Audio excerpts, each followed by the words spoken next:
everyone. It is 3 minutes after the hour, and we are ready to get started with our Wednesday webinar using AI to act on stakeholder voice. I am Martha Moore. I am one of the new learning integration specialists at Parsec. And in case you're wondering, yes, it is a Southern accent. I am the Tennessee learning integration specialist. And I am delighted to be hosting JC Bowman of Professional Educators of Tennessee today to talk a bit about how we can leverage AI to add time back to a classroom, strength back to instruction, and knowledge back into the hands of our teachers and leaders. And so with that, I'm going to thank all of you who've joined us. I see a few names that I recognize, some friends from Tennessee on here. So hello to all of you. And we'll move on to meet your host. Again, I've introduced myself. I'm Martha Moore. I'll let JC give a little bit of his background now. Hey, Martha, good to be with you guys today. Can you hear me? Yes, sir. Well, great to be with you today. And yes, we'd like to welcome everybody into Tennessee virtually today. We have a nice, warm, 85-degree day, high humidity, and we're glad to have you here. And we want to talk about issues that we think are very important. They're critical, and they are the future of education. And we think it's important to understand some of the things. We're not going to give everything covered, but what we do hope is that, together we can reach some real common areas and really take this ball and move it forward, because AI is not going anywhere. It is absolutely going to be the vehicle that moves us forward in education. So with that, I'm the Executive Director of Professional Educators of Tennessee. It's a teachers association here in Tennessee, where people say we're one of the fastest growing associations. That's great.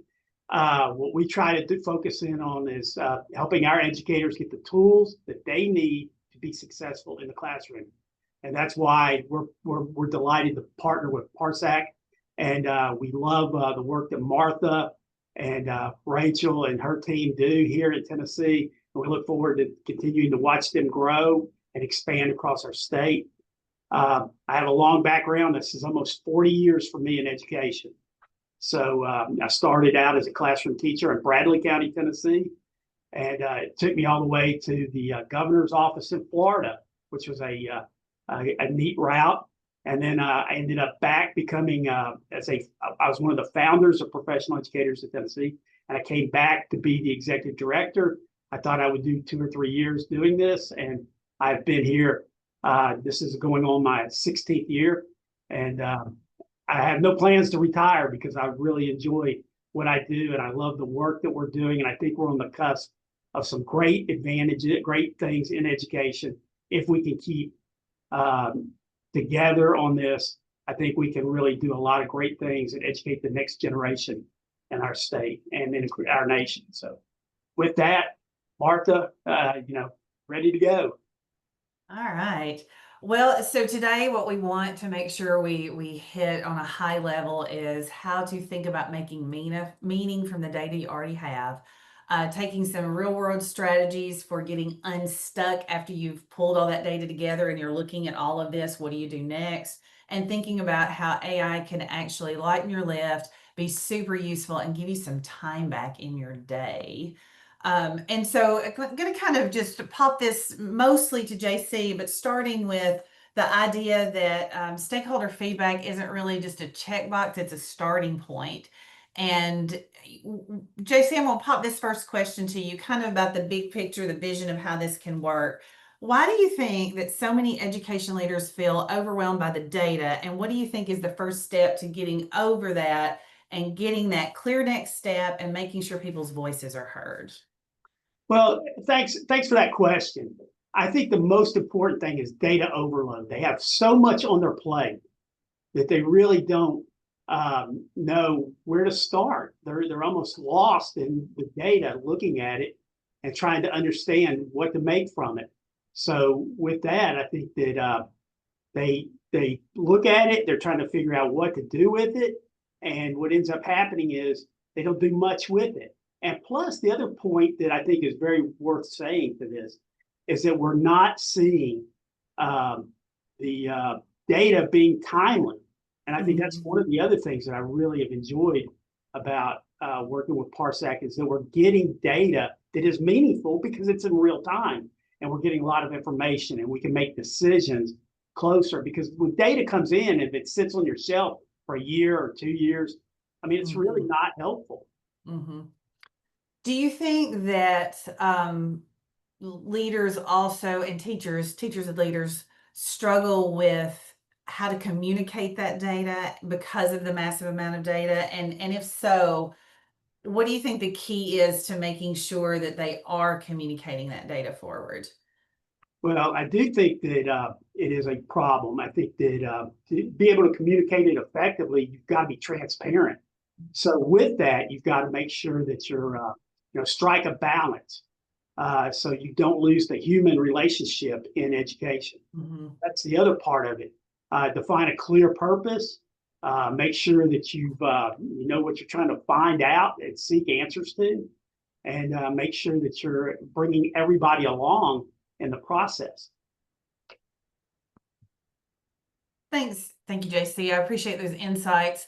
And you kind of hit on some of this, is that school data lives in so many places. We're popping through so many dashboards, so many platforms, that it's kind of hard to see the full picture when everything's all over the place.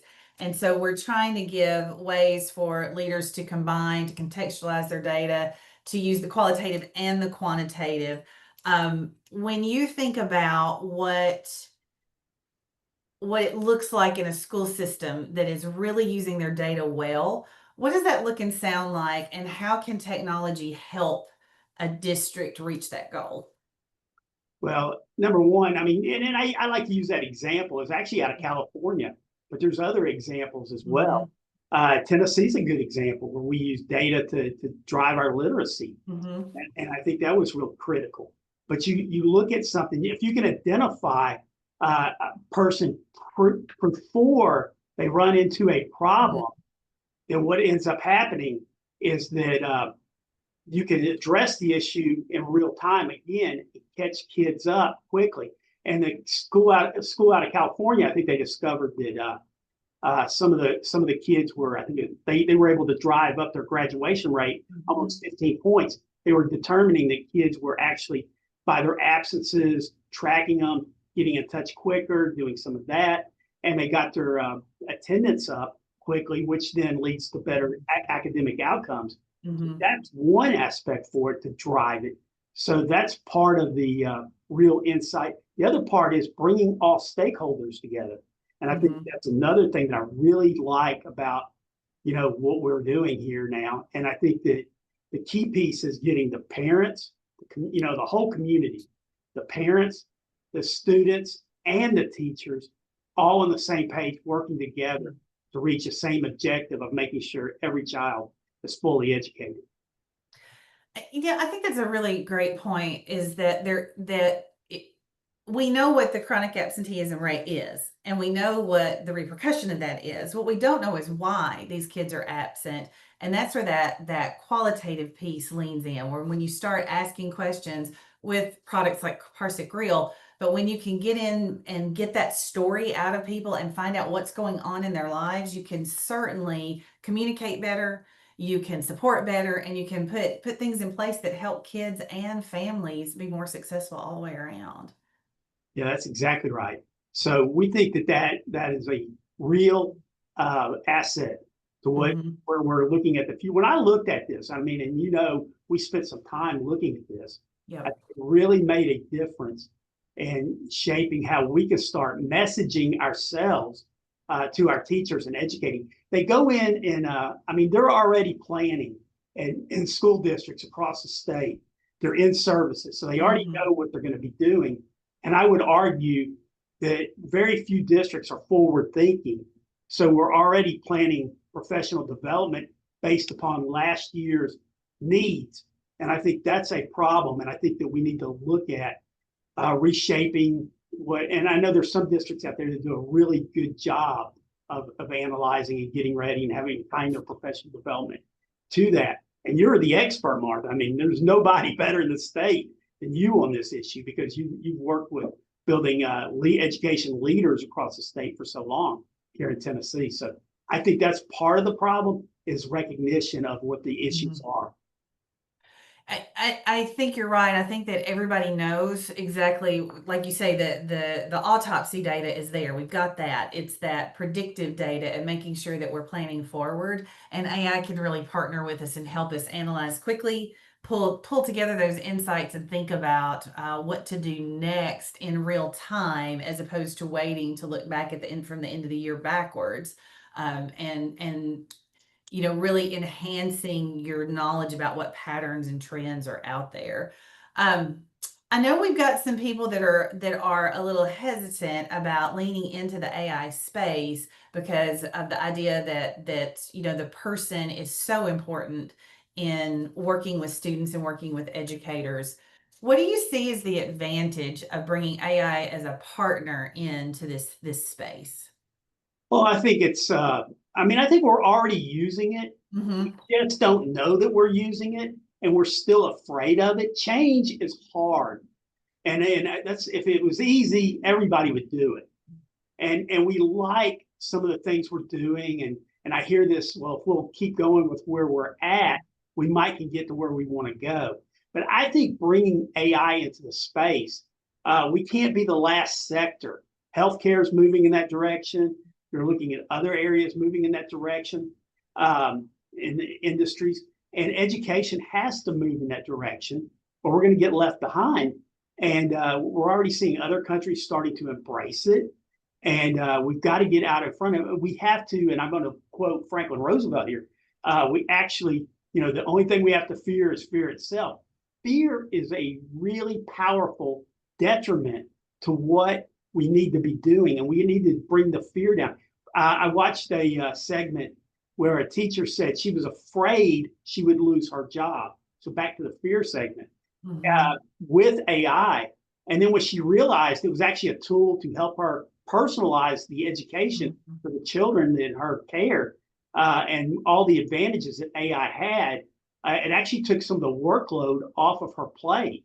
And so she became very embraceful of this. Mm-hmm. And I think our teachers will start eventually, and the younger teachers are easier because they're not so locked down, thinking in the way that it has to go, and they have no preconceived notion. So they're very malleable and able to be taught how we can adjust and use that. I do think that there's some fear in it, and I think that we have in textbooks we check for data. We want to make sure that our textbooks are correct, that all the data that we're providing is, and the fear that maybe that information that we share may not be correct, or it's looked through a biased lens.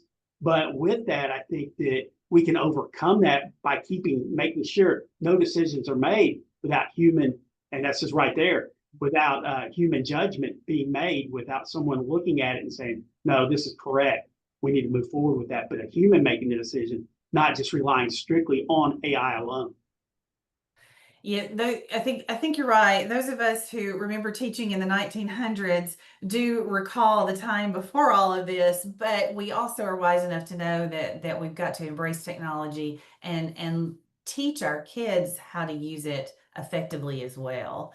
So, when leaders need to start thinking about taking these educational insights, trying to identify those actions, prioritizing, keeping feedback very visible and using dashboards. What's the advice you would give a district in thinking about moving from insight to impact?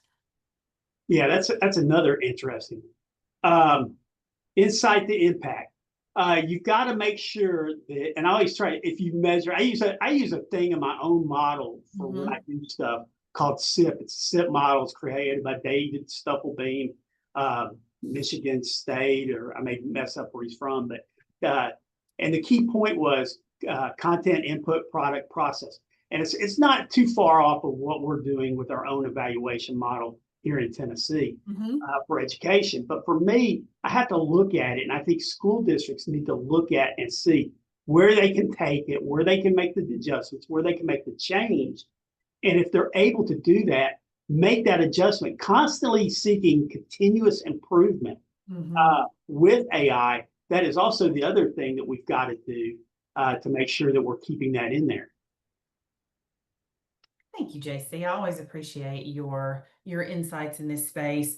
Um, When you think about the data-driven culture, and I think in Tennessee, we have really spent a lot of resources, time, energy building this data-driven culture. Our teachers have access to now decades worth of student data that's predictive, and we have growth data, we have achievement data, we have literacy data.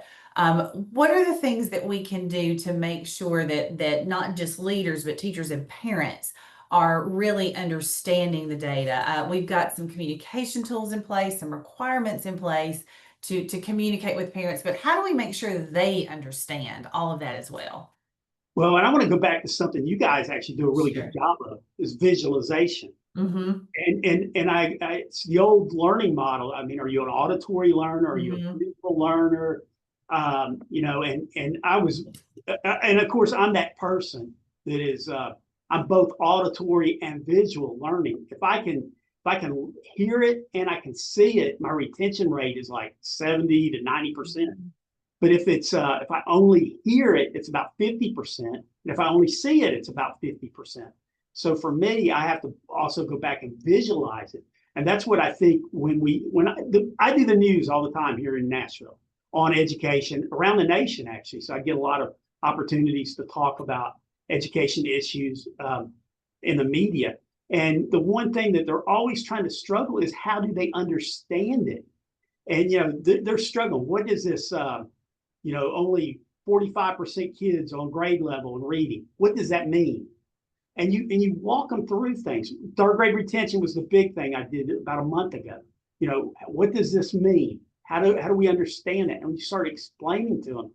And I literally will spend a lot of time, which you don't see. You see the on the camera side, the front of it. You don't see the back end where I'm Mm-hmm. talking to a reporter for 30 minutes, trying to explain data to them, trying to explain why this is both good, bad, and how we can improve. And those are kind of the things we go try to make sure we do. But the visualization, in my opinion, is going to be the key for us telling our data-driven culture to drive it. Mm-hmm. We've got to have that visualization piece of it. And you guys do a really remarkable job with that. Well, thank you. I really appreciate that statement because teachers all over the nation, teachers in Tennessee, teachers in California, teachers in the Midwest, teachers in the Northeast are doing everything they can every day to move kids forward. And I think sometimes it's hard to communicate just exactly how much change has taken place over time. And that data visualization piece is something that really helps drive communication for families and even for the kids themselves. I think sometimes our students don't always understand what their own data means because it's just one of those things that the teachers, going through. But when we can give them a really clean, crisp view of where they were, where they are, where they're going, I think it can be very motivating, a very motivating conversation. And I think that one of the things educators also do very well is create relationships. A strong educator builds strong relationships. That's just found a foundational piece. And making sure that people are heard, that your students are heard, your teachers are heard, their parents are heard, their families are heard, that the community knows what's going on is terribly important. If we step outside of the AI component of this, and the technical component, and we think about the person component of data and sharing information, what do you think are the key actions that schools can take to build those relationships? Well, I want to go back to one of the words that's in our second point here. Uh, Mm-hmm. People need to feel seen and respected. And I think for teachers, as we go through the change, so often we're told you can do 100 things right every day. It's that 101st thing that Mm-hmm. doesn't go as perfect. And that is the thing that's going to be on the 6 o'clock news. And so for us, we want to feel like we have input in our own profession. And I think that's been part of the issue and it's felt we don't feel seen and respected. Well, likewise, when I talk to parents and I'm out there. I mean, I'm on social media and I do things and, I'm one of the most accessible people you'll find. And I go out there and I talk to parents. Parents come up and the funny thing, I had a lady going, I'm going to tell you, do you know what's wrong with public education? And I go, no, ma'am, I get the idea you're about to tell me. And she goes, I am. And of course, I don't agree with them, but I let them vent, talk. We have some conversation. I'll give them another perspective, or I'll share part of why they're correct on some of it and why they may be wrong on the other. But I try to respect their opinions when they're sharing stuff. So I think, we got to make it meaningful so people can be seen and respected. Again, collecting information. Students don't feel like that, sometimes that they are heard. This is why this is important to us. They have some of the answers sometimes. This textbook is not working for us. This is why. Parents lots of times, and then the community. We need to listen to what they're saying in the community. I watch time and time again. You go around and tax rates climbing. Cleveland, Tennessee, where I'm from, small town, one of the most conservative bastions. I don't think they've raised taxes since the 1900s, but they are now trying to raise taxes in that community. And to watch them push that issue again, the community is not receptive to having their taxes raised. There's nobody going, please raise my taxes. I need that. Very few people would do that. But where this is going to, Martha, is this. In the middle of all this debate, the school decided they would like to build a new school, but they only want to focus on building the new school for 4th and 5th grade. They were so tone deaf to what was going on in the community, it created a backlash for them. And so you have to pay attention to what's going on in the community well, and collect the information and be able to present the data. And so that's part of the story on it. I tell people, and my philosophy, and I'm going to share it right here, it's simple. Educate, then legislate.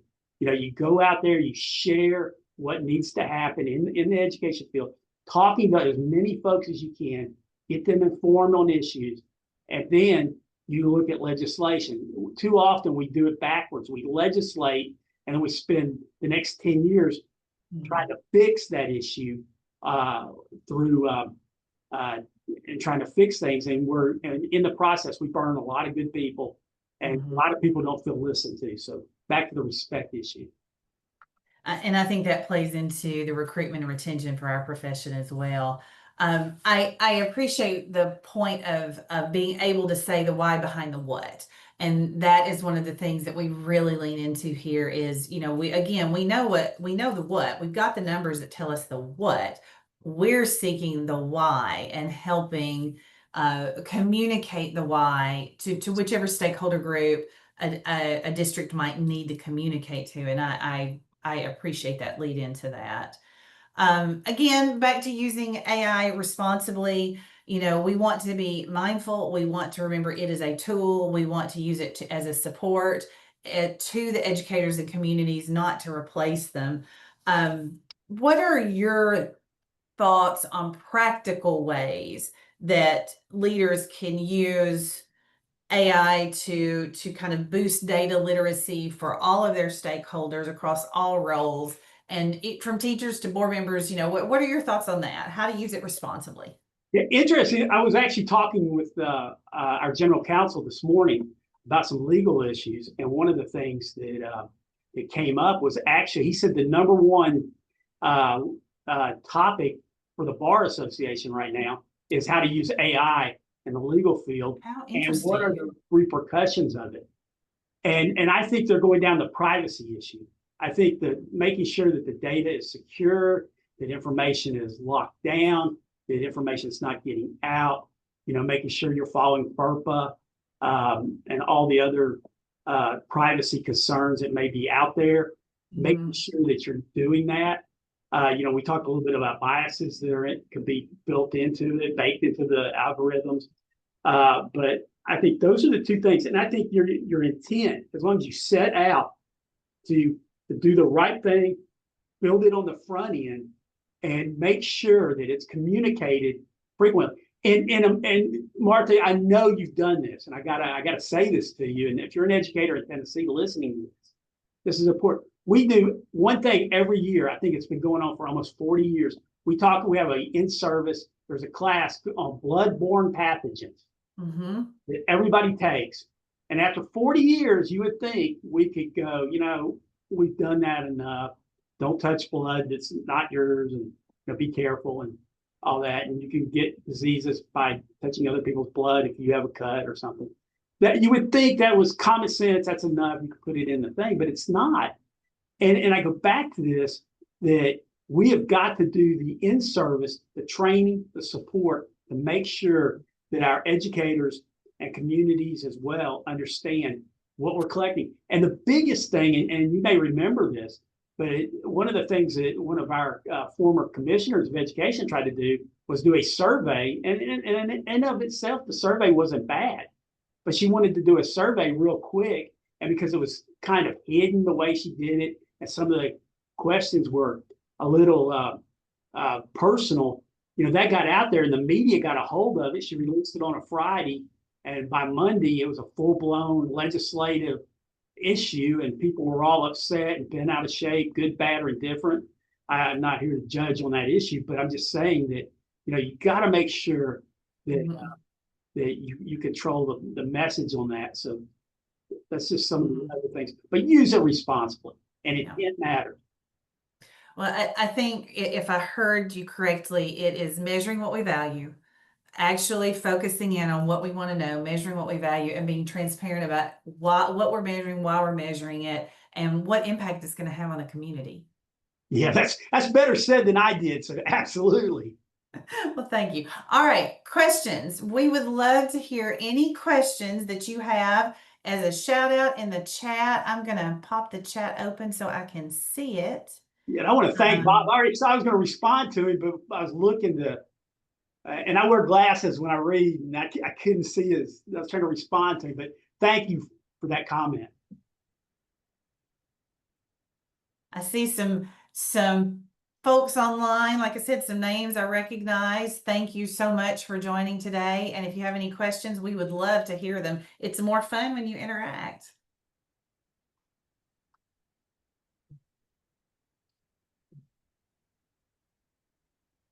JC, while folks are pondering their thoughts, do you have any last wrap up ideas or topics that you think are key in this space of data, AI, and communication with stakeholders? Well, I think for the most part, our budgets are going to be limited, especially now. We don't know where the money's coming from. AI is actually not that expensive. It's a good investment of dollars. I think it's a good thing to look at. So make sure you're doing resource prioritization. Make sure it's a priority. Get the best tools that you can get. Make sure it's cost efficient, and make sure you're doing the training. And there are grants out there. I would make sure that your people that write grants for your school district or your school are actually identifying and applying for funds to help you with that. Build that data-driven culture. I mean, make it a priority. Now, I say that, and I want to come back and qualify that a little bit. For the next 5 years, here's the big 5 issues. In the next 5 years, personalized learning is going to take off. That is no doubt that it's going to be individualized. And I did another article a few months ago. I actually have had a governor's candidate call me on this one and wanted information on it. But not only are you going to be able to do that, you're going to do the adaptive platform. I think you're going to see our state tests move to an adaptive platform. 20 other states have already done that. I think you'll see our state eventually move to that. And that's going to allow for questions to be changed to make sure kids either actually have the knowledge that we suppose that they do and are not simply guessing, but more importantly, we're going to give them credit for when they actually do know the subject matter and aren't getting credit for that. Early warning systems for at-risk kids, that's going to be critical. I think you're going to be able to streamline operations. I mean, you'll know when a bus needs servicing. You're going to know the operations of the school. You'll know some areas like that.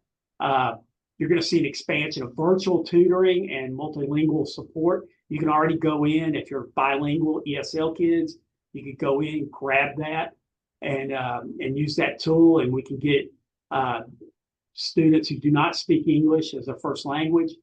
We can help them quickly master the subject area a little bit better. And then require a stronger ethical framework for privacy and bias. Make sure we're building that into our board policy. That's the next 5 years. And that's going to be exciting to watch. JC, thank you so much for joining us today. I appreciate your knowledge, your insight, all the things that you've shared. And if there's anybody who has any questions about how Parsec can support any of these things with you, we are here to do that. But mostly we are here to share and to make sure that teachers and leaders and students are getting the things that they need every day to be successful. We'd love to have your feedback. If you don't mind taking a moment to scan the QR code and give us a little bit of feedback, we'd appreciate it. And once again, JC, thank you. Brandon, thank you for organizing and communicating. We appreciate you as well. Of course, thank you. I think Bob Sparks had a question. Oh, I'm in the chat. sorry. Let me check that chat. Okay, Bob has asked, do you expect to see a policy or legislation coming in advance regarding AI in education to guide implementation, or do you think it will be a little bit more unregulated and allow for more experimentation? JC, what's your insight on coming legislation around AI? I think that the Republican, and I'm not picking on either side, so I've worked with both sides, and but I think that because we're nonpartisan, but I will say that I think that they are very fearful of AI, and I fear that there'll be a lot of clamps down because they'll be fearful of what access the kids could get by accessing certain things. And I think you have to take again, just like we're fearful of change in education, I think legislators are fearful what some kids may have access to. So I do expect there to be something to clamp down on it. And I think that that's going to be a scary thing because I don't think they fully understand it. I mean, I don't think they fully understand education issues right now. And a lot of people there come out of a different field. And the key to making any change on policy in the legislature is to educate the education committee members on there, because the rest of the people in the crowd, there's 99 legislators, there may be 20 people on an education committee. If you can get to those 20 and educate them fully on an issue, make them aware of an issue, it's critical. But you're going to run into 5 or 6 of them that already are like, no AI. And I think you're seeing some of that. And I think it's a danger. Yeah. Any tool can be used in a positive way or a negative way, and helping our charges in education, our students know how to use it well, is something that we will have to practice. Absolutely. And I know you guys are having some discussions. I mean, I know that I've had this discussion as well. And I do think that, we're trying to, again, educate, then legislate. So that's kind of where we work with them on and helping them understand the issue. Well, Martha, I really am grateful for the opportunity. Brandon, again, thank you for this. And my deep respect for Rachel. And I'm sure she'll watch this later and go properly to sleep. She'll go, JC Bowman to sleep yet again. Well, thank you, JC. Thank you for joining us. As always, we appreciate you, and we look forward to continuing to partner in the future. Yes, ma'am. Thank you. Thank you, guys. Thank you.